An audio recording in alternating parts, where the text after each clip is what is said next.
Welcome to Faith and People's Whole channel. Please subscribe, comment, like and share.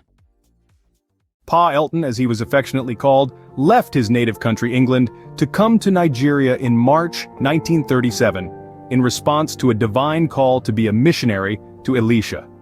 Since that time, right up to his home call 50 years later, Pa Elton was always at the center of revival, playing one key role or the other. He discipled a lot of the men who led and still lead the Pentecostal revival in Nigeria. He was part of the ongoing revival at Ilesa, spearheaded by Apostle Joseph Babalola. In the 60s, he provided a platform for international evangelists like Gordon Lindsay, T.L. Osborne and others seeking to carry out evangelistic work in Nigeria.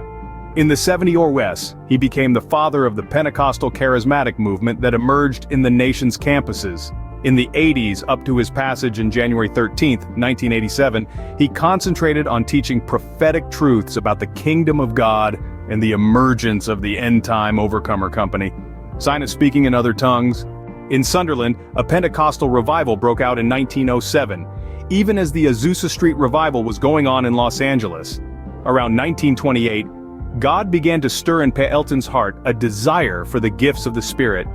Around the same year, Pa Elton began to perceive his call to ministry after reading a book by the Presbyterian missionary to Nigeria, Mary Slessor. He later joined the Apostolic Church in England, where he learned about the gifts of the Spirit.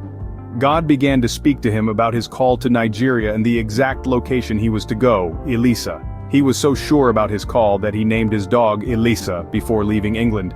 Pa Elton arrived in Ilesa, the western part of Nigeria, on March 11, 1937. He came to Nigeria confident of his mission to the Nigerian church, to raise the next generation of leaders, preserve the gains of the revival that broke out in the 1930s, and set a foundation of sound doctrine for the church.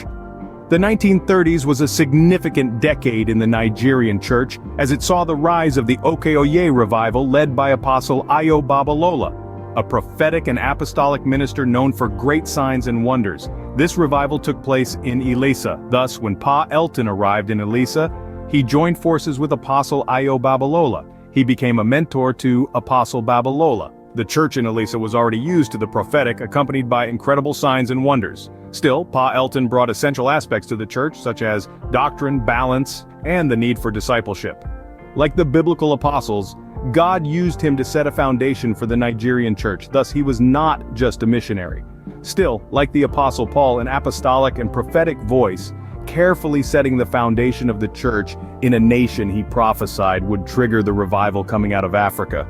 After 50 years of eventful ministry, he passed away on January 13, 1987. He was buried at Ilesa. Thank you for watching Faith and People's Whole channel.